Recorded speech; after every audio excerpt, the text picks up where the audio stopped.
Good morning dear friends. Mayur institute of education में आपका स्वागत है। जैसा कि अपन ने पिछली क्लास में कार्यपालिका के प्रकार पढ़े थे। कार्यपालिका के मुख्यतः 4 प्रकार हैं। पहला प्रकार है नाम मात्र की व वास्तविक कार्यपालिका। दूसरा था एकल व बहुल कार्यपालिका। तीसरा था संसदात्मक व अध्यक्षात्मक कार्यपालिका। और चौथा प्रकार था वह पैतृक व निर्वाचित कार्यपालिका। आज हम जो पढ़ेंगे वो है कार्यपालिका के कार्य।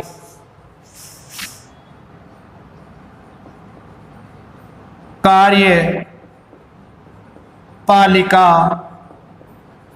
के कार्य। कार्यपालिका के कार्यों में पहला कार्य है प्रशासनिक कार्य। प्रशासनिक कार्य। प्रशासनिक कार्यों में राज्य के लिए नीति निर्धारण करना व राज्य के लिए प्रबंधन का कार्य कार्यपालिका का सर्वप्रथम प्रमुख कार्य माना जाता है। और कानूनों को कार्य रूप देने के लिए उनके उच्च पदाधिकारियों की नियुक्ति भी कार्यपालिका के द्वारा ही की जाती है। और उन कार्यपालिका के सदस्यों को यह कहा जाता है कि आप अपने कार्य क्षेत्र में सुचारू रूप से कार्य करो। तो प्रशासनिक कार्यों में प्रमुख रूप से कार्यपालिका अपनी भूमिका निभाती है। जो भी प्रशासन में नीति निर्धारण का कार्य होता है वह कार्य कार्यपालिका द्वारा ही होता है। दूसरा हम प्रकार ले तो विधि निर्माण या हम इसे विधायी कार्य भी कह सकते हैं। विधायी कार्य। कार्यपालिका के विधायी कार्यों की हम बात करें तो कार्यपालिका किसी न किसी रूप में कानून बनाने का कार्य भी करती है। कैसे करती है? वो इस प्रकार करती है व्यवस्थापिका के साथ। किसके साथ? व्यवस्थापिका के साथ। जैसे संसदीय शासन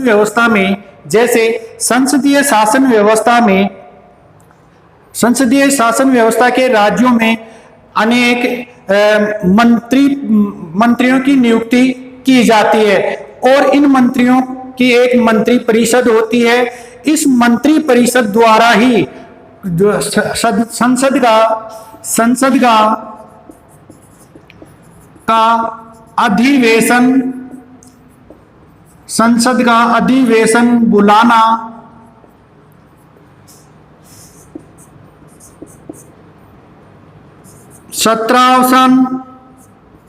सत्रावसान करना और सदन को स्थगित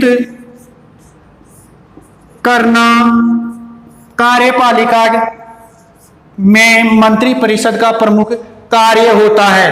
और इसके अलावा कोई भी विधेयक या किसी भी कानून को पारित करने के लिए, जैसे कोई भी विधेयक कानून का रूप कब ग्रहण करेगा, कोई भी विधेयक कानून का रूप धारण कब करेगा। देखो, कोई भी विधेयक किसी एक सदन में रखा जाता है। जैसे मानो कोई भी विधेयक लोकसभा में आता है और दूसरी सदन कौन सी है? राज्यसभा। कोई भी विधेयक जैसे मानो कि लोकसभा में प्रस्तुत करते हैं, लोकसभा में प्रस्तुत होने के बाद वह राज्यसभा में जाता है। कोई भी विधेयक लोकसभा में रखा जाता है या राज्यसभा में किसी भी सदन में रख सकते हैं। जैसे कोई भी विधेयक लोकसभा में आता है, वो कब आता है? लोकसभा के 1/4 सदस्य उस प्रस्ताव को लाते हैं और 1/4 सदस्य लोकसभा में लाते हैं। लोकसभा में दो तिहाई बहुमत से वह पारित होने के बाद फिर वह जाता है किसके पास? राज्यसभा के पास। राज्यसभा भी उस विधेयक को दो तिहाई बहुमत से पारित कर देती है, तो फिर वह विधेयक जाता है राष्ट्रपति के पास। किसके पास जाता है? राष्ट्रपति के पास। जब राष्ट्रपति उस पर सिग्नेचर कर देता है या स्वीकृति दे देता है, तो वह विधेयक कानून का रूप धारण कर लेता है।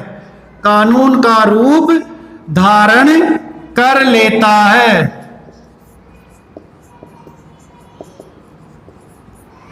That is clear.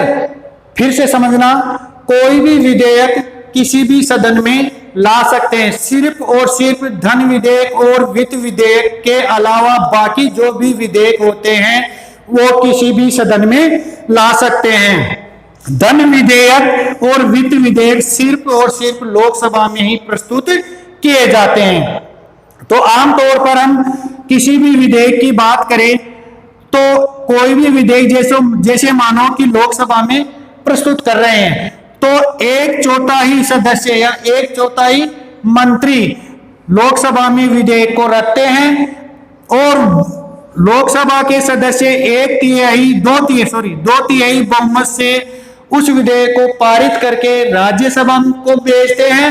राज्यसभा के सदस्य उस विधेयक को 2 तिहाई बहुमत से पारित करने के बाद राष्ट्रपति के पास में भेजते हैं। जैसे ही राष्ट्रपति उस विधेयक पर सिग्नेचर कर देता है, तो वह विधेयक कानून का रूप धारण कर लेता है। तो बात करते हैं हम विधायी कार्यों की। बात कर रहे हैं हम विधायी कार्यों की। तो कोई भी विधेयक को कानून का रूप देने के लिए मंत्री परिषद का प्रमुख योगदान रहता है, या किसी भी विधेयक को रोकने का कार्य प्रत्यक्ष या अप्रत्यक्ष रूप से मंत्री परिषद ही करती है। मंत्री परिषद ही करती है। मंत्री परिषद ही करती है। प्रत्यक्ष या अप्रत्यक्ष इन्वॉल्व रहती है मंत्री परिषद। That is clear. दूसरा पॉइंट था विधायी कार्य। तीसरा है सैनिक कार्य। सैनिक कार्य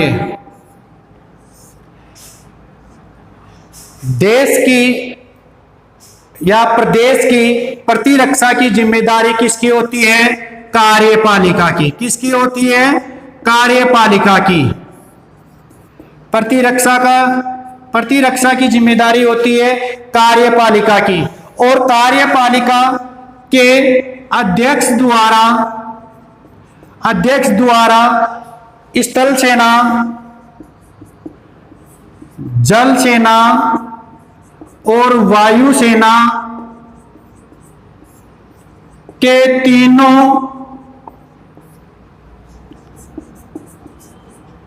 सेनाओं का प्रमुख होता है कौन? कार्यपालिका का अध्यक्ष अर्थात राष्ट्रपति। स्थल सेना, जल सेना और वायु सेना तीनों सेनाओं का कमांडेड ऑफिसर माना जाता है कार्यपालिका के अध्यक्ष को। स्थल सेना, जल सेना और वायु सेना के जो अधिकारी होते हैं उनकी नियुक्ति भी कार्यपालिका के अध्यक्ष द्वारा ही की जाती है। और इसके अलावा कार्यपालिका के अध्यक्ष का कार्य होता है किसी राज्य में युद्ध की घोषणा करना, किसी राज्य में युद्ध की घोषणा करना, संधि व समझौता करना, यह भी कार्य किसका होता है? कार्यपालिका के अध्यक्ष का। संधि व समझौते का वर्णन संविधान के अनुच्छेद 253 में वर्णित है। किसमें है? 253 में। तो कार्यपालिका के अध्यक्ष का कार्य क्या क्या है? स्थल सेना, वायुसेना व थल सेना के सर्वोच्च कमांडेड ऑफिसर माना जाता है कार्यपालिका का अध्यक्ष, यानी राष्ट्रपति। और अध्यक्ष के द्वारा किसी राज्य में युद्ध की घोषणा करने का आह्वान भी कार्यपालिका के अध्यक्ष द्वारा ही किया जाता है। और इसका एक कार्य संधि व समझौता, किसी विदेशी राज्य से संधि करना या समझौता करना, यह कार्य भी कार्यपालिका के अध्यक्ष का ही होता है। अगला हम कार्य देखें तो अगला कार्य जो चौथे नंबर का है वह है न्याय संबंधी कार्य। न्याय संबंधी कार्य, न्याय संबंधी कार्य किसी न किसी रूप में कार्यपालिका का कार्य न्याय संबंधी भी माना जाता है।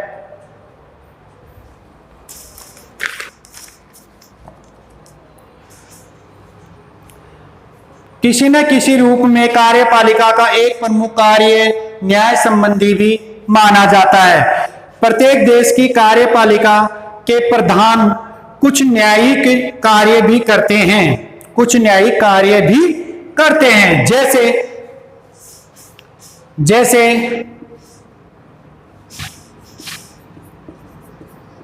न्यायाधीशों की नियुक्ति। न्यायाधीशों की नियुक्ति किसके द्वारा की जाती है? कार्यपालिका के अध्यक्ष द्वारा। किसके द्वारा की जाती है? कार्यपालिका के अध्यक्ष द्वारा। और वो कैसे की जाती है? कॉलेजियम प्रणाली द्वारा। किसके द्वारा की जाती है? कौन सी पद्धति काम में लेते हैं न्यायाधीशों की नियुक्ति के लिए? कॉलेजियम प्रणाली काम में ली जाती है। और कार्यपालिका के अध्यक्ष का एक कार्य होता है क्षमादान या दंड को कम करना या समाप्त करना। यह कार्य सिर्फ और सिर्फ किसको प्राप्त है? कार्यपालिका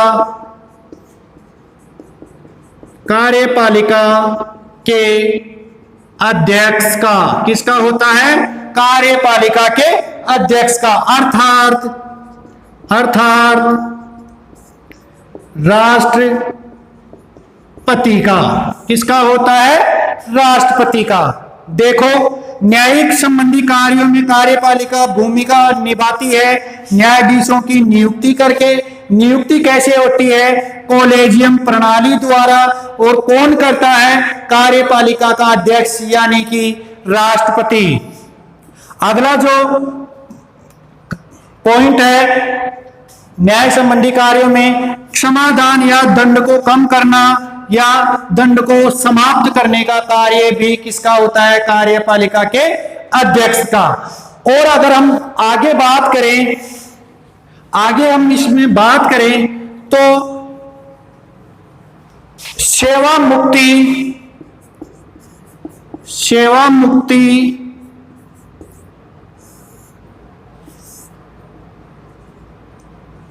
का कार्य भी कार्यपालिका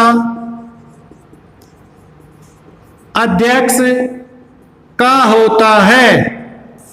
अगर किसी न्यायाधीश को पद से हटाने का कार्य हो तो भी कौन करता है? कार्यपालिका के अध्यक्ष द्वारा ही किया जाता है। वो कैसे किया जाता है?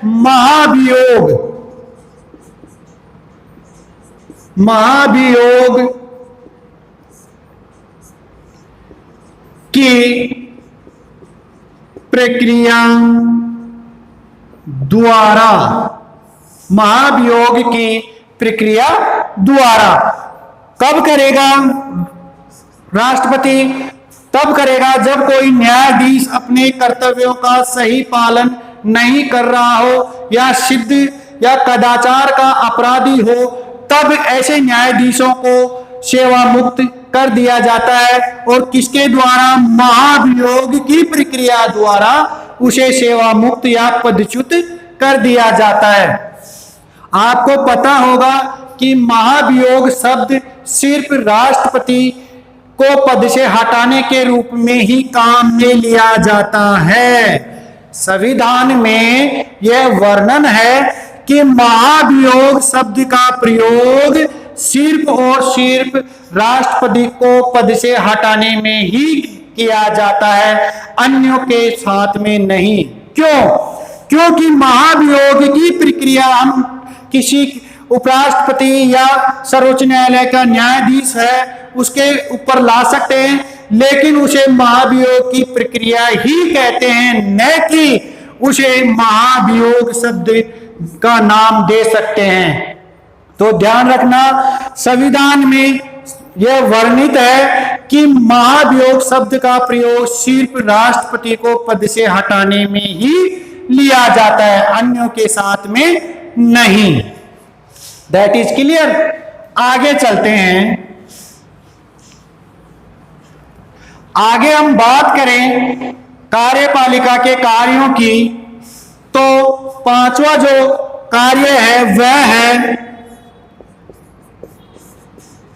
वित्तीय कार्य। वित्तीय कार्य देखो, सैद्धांतिक और व्यवहारिक। सैद्धांतिक रूप से वित्तीय कार्य कौन करता है? व्यवस्थापिका। और व्यवहारिक रूप से वित्तीय कार्य करते हैं कार्यपालिका। कौन करता है? कार्यपालिका। देखो, सैद्धांतिक रूप से वित्तीय कार्य की जिम्मेदारी होती है व्यवस्थापिका की, और व्यवहारिक रूप से जो जिम्मेदारी होती है वह होती है कार्यपालिका की। कैसे? कोई भी आय व्यय से संबंधित कोई भी वित्तीय विधेयक हो तो उसे स्वीकृति कौन देगा? व्यवस्थापिका। कौन देगा? व्यवस्थापिका। और कौन सा विधेयक वित्तीय विधेयक है, धन विधेयक है या और कोई सा विधेयक है, तो इसका कार्य कौन करेगा? कार्यपालिका। अर्थात मंत्री परिषद आय व्यय से संबंधित जो भी लेखा जोखा होगा उसका कार्य करेगी कार्यपालिका। जैसे भारत व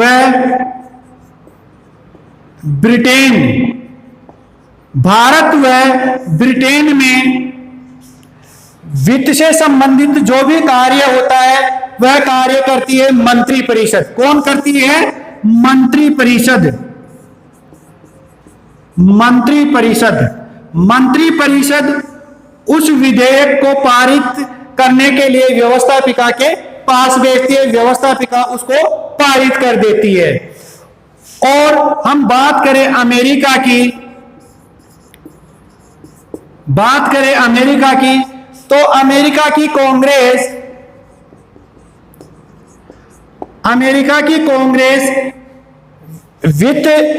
वित्तीय कार्य करती है, लेकिन अंतिम निर्णय अमेरिका का राष्ट्रपति ही करता है। अर्थात राष्ट्रपति के सानिध्य में ही वित्तीय कार्य होते हैं, मंत्री परिषद के सानिध्य में नहीं। जबकि भारत और ब्रिटेन में मंत्री परिषद के सानिध्य में ही वित्तीय कार्य होते हैं, जबकि अमेरिका में हालांकि अमेरिका में कांग्रेस वित्तीय कार्य करती है, लेकिन अंतिम निर्णय जो होता है वह राष्ट्रपति द्वारा ही होता है। That is clear. तो वापस हम एक बार वापस क्लियर कर देते हैं कि कार्यपालिका के प्रमुख रूप से 5 कार्य होते हैं। पहला कार्य होता है कार्यपालिका वो प्रशासनिक कार्य।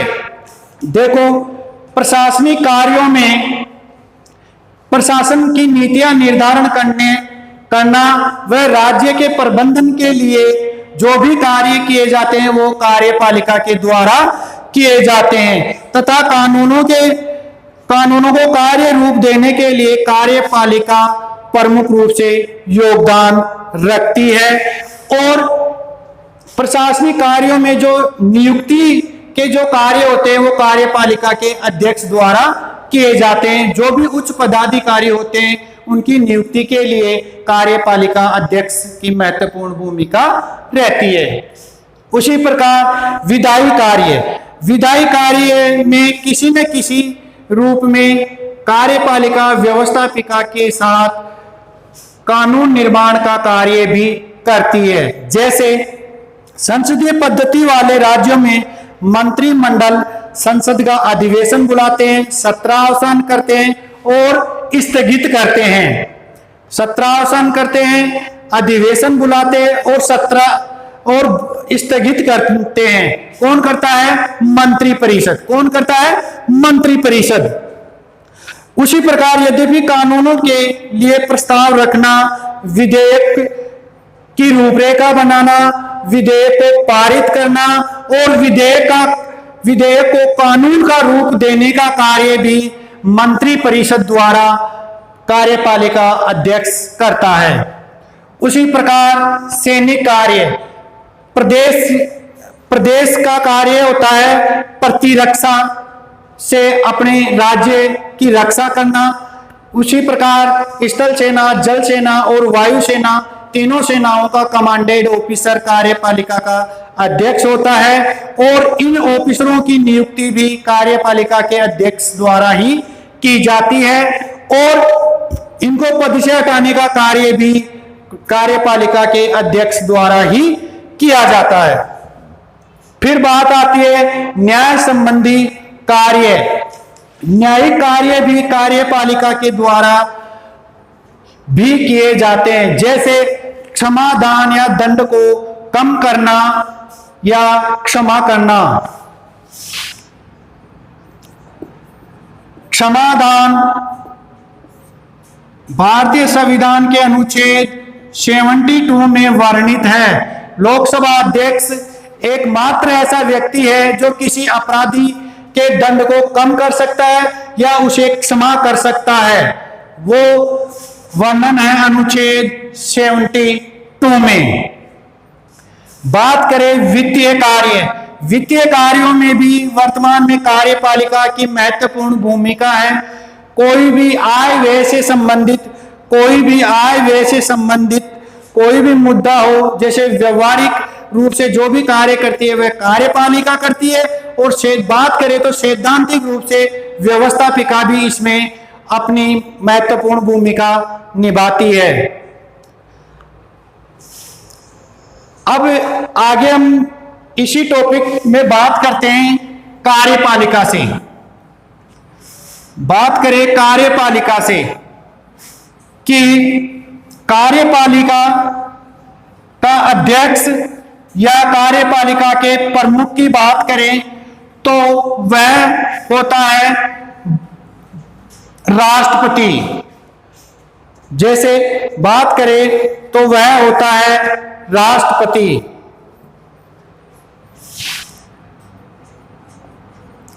भारत की कार्यपालिका की बात करें तो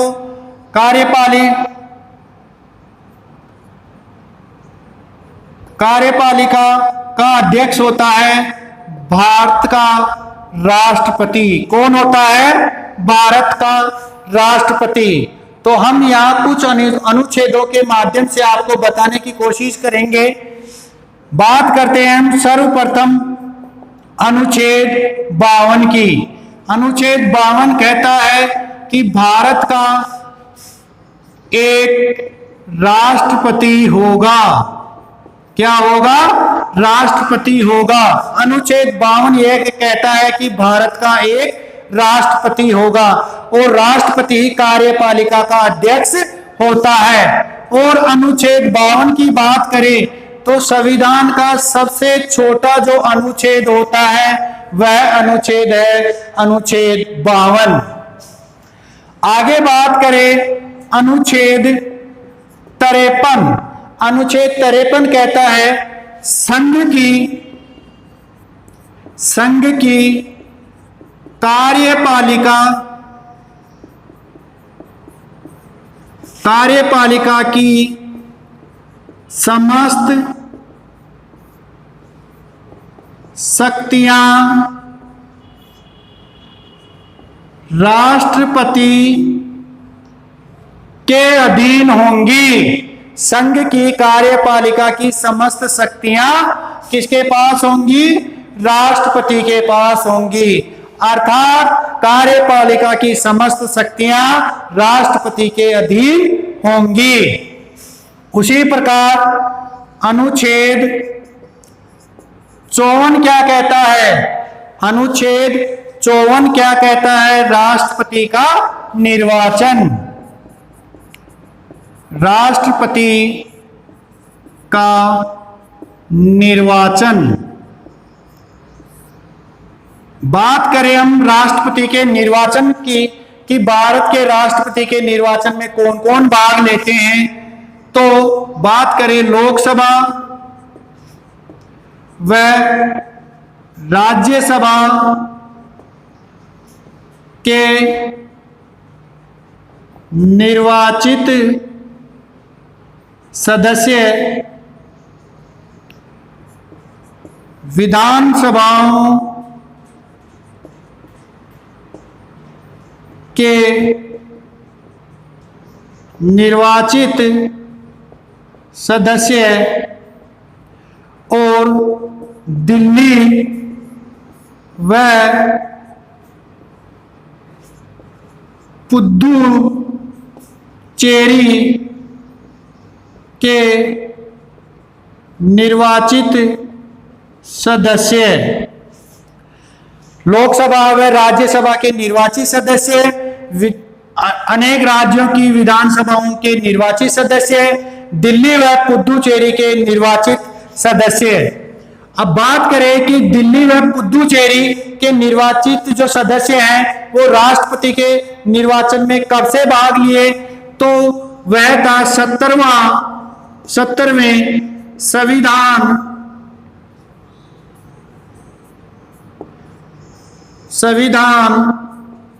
संशोधन 1991।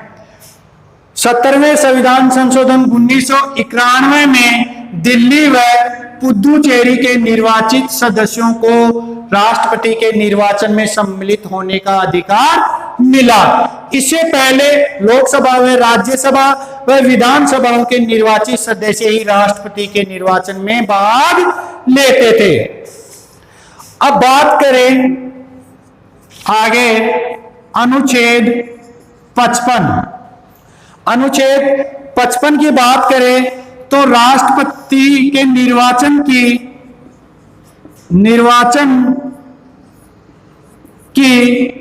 रीति। बात करें राष्ट्रपति के निर्वाचन की रीति की, तो यहां हम राष्ट्रपति का निर्वाचन अप्रत्यक्ष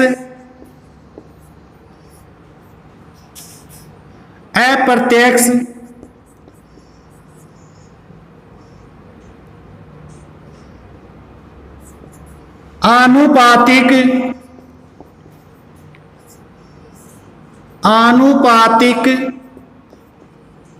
एकल संक्रमणीय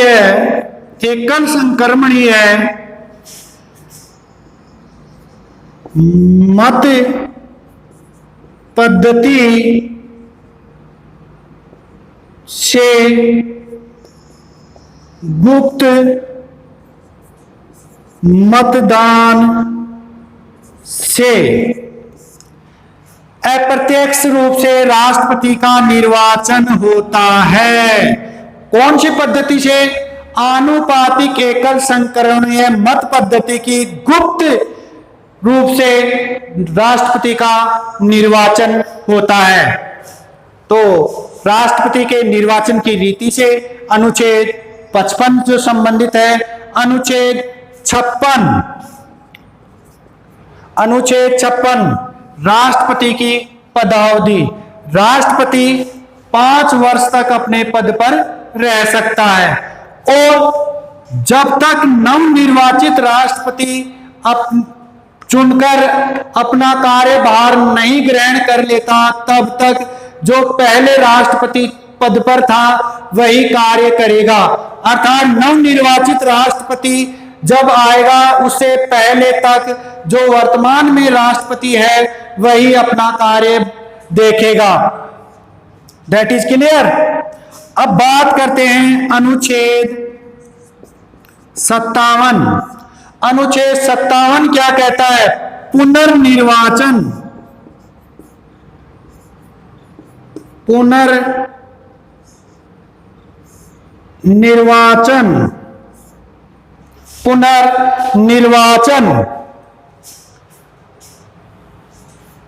पुनर्निर्वाचन में अगर बात करें तो भारत का राष्ट्रपति कई बार राष्ट्रपति का पद धारण कर सकता है, लेकिन अमेरिका में बात करें तो हम वहां का जो राष्ट्रपति है वो अधिकतम 2 ही बार राष्ट्रपति बन सकता है। लेकिन ऐसी व्यवस्था अपने भारतीय संविधान में कहीं भी उल्लेखित नहीं है कि एक बार राष्ट्रपति बनने के बाद में कितनी बार राष्ट्रपति बन सकता है।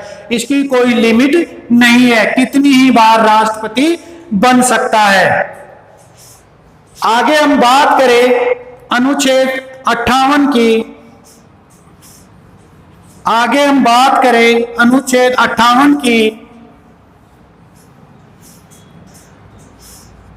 अनुच्छेद 58 योग्यताएं। राष्ट्रपति की क्या क्या योग्यताएं होनी चाहिए? पहली जो शर्त है वह भारत का नागरिक हो, उसकी न्यूनतम आयु 35 वर्ष हो, वह लोकसभा का सदस्य बनने की योग्यता रखता हो, वह किसी लाभ के पद पर कार्यरत न हो तथा दिवालिया व पागल घोषित न हो। एक बात जरूर ध्यान रखना, राष्ट्रपति,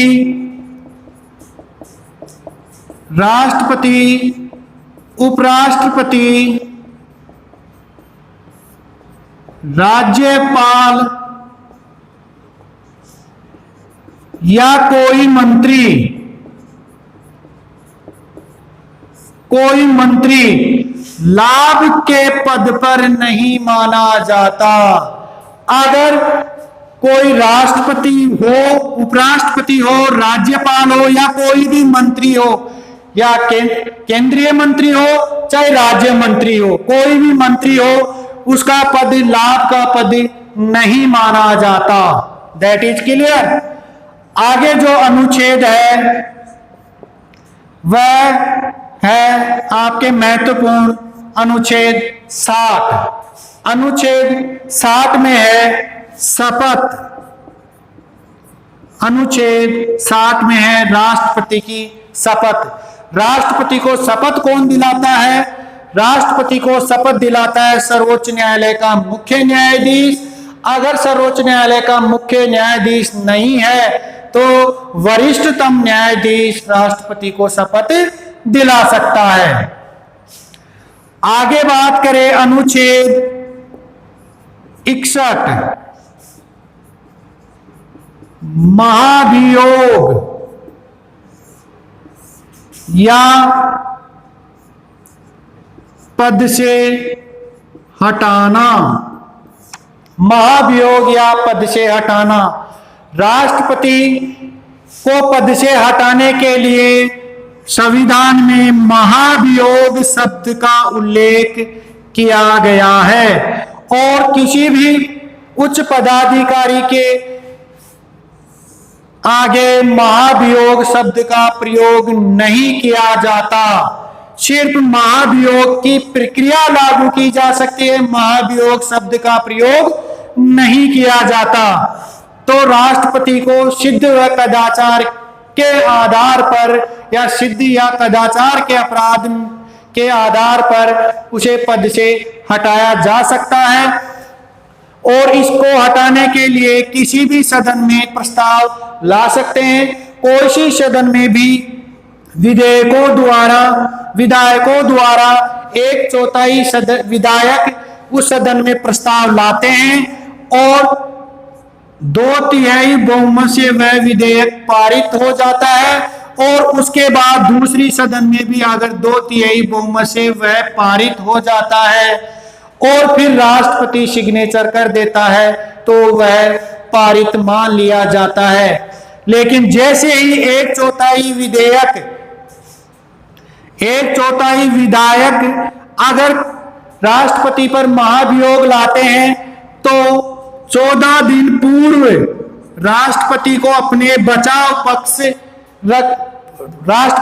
अपना बचाव पक्ष करना होता है। अर्थात 1/4 सदस्य राष्ट्रपति को हटाने के लिए कोई प्रस्ताव लाते हैं तो इसकी सूचना 14 दिन पहले इसकी सूचना राष्ट्रपति को दी जाती है। जैसे ही सूचना मिलती है तो राष्ट्रपति अपने बचाव पक्ष में अपना वकील करता है। आगे बात करें हम राष्ट्रपति के बारे में तो अनुच्छेद 72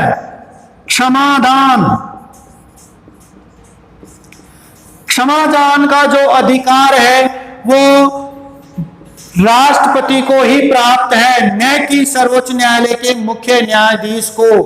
क्षमादान या दंड को कम करने का अधिकार सिर्फ और सिर्फ जो है वो है राष्ट्रपति को। किसको? राष्ट्रपति को। तो आज जो क्लास थी मैं आशा करता हूं कि आपको अच्छी तरह से समझ में आया होगा। Thank you. हमारे चैनल को ज्यादा से ज्यादा लाइक कीजिए, सब्सक्राइब कीजिए और शेयर कीजिए। धन्यवाद।